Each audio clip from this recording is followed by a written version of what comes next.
Erick Odera. Okay, erokamano Cleophas, kaka asemoso jothurwa ne machiegni uro. Wadwa chako gi gimiluongo ne withholding tax.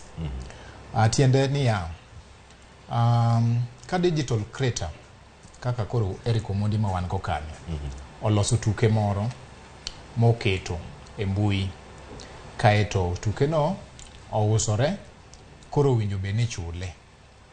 Koro ng'at mowinjo bed ni chulo Erick Omondi, paro mane chik ni wacho ni kapok ochule to ogolo atamalo 15 to ochulo serikal kaeto ochulo Erick Omondi modong'.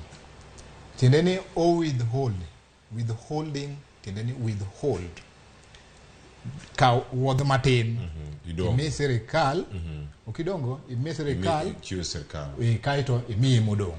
Mane tiend withholding.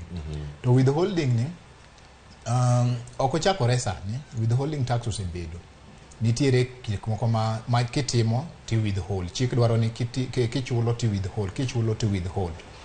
Professionally, ka in ng'at ma is a professional, maybe in okil kaka nyamera ne, in jago kwan, itimo tich moro ma professional.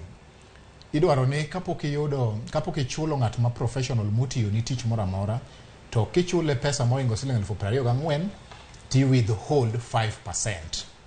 Koro withholding nitiere rates mopogore kaluwore gi gima ng'ato timo to gi pesa moyudo, to gi kaluwore gi ng'ani en ja Kenya ka tax wise. Tiende ni nitiere gimoro miluongo ni bedo a resident taxpayer kata non resident taxpayer. Mano wabiro bire bang'e. Koro ka in a resident taxpayer to itimo professional work, to iwacho ni kapok omiyi pesa moingo Sh24,000 to winjo bed ni withhold. Koro withholding ni ok en tax, to en yo ma serikal kawo go pesa mowinjo bed ni en osuru. En yo michulo go osuru. Koro ka oseng'adi pesa mochul serikal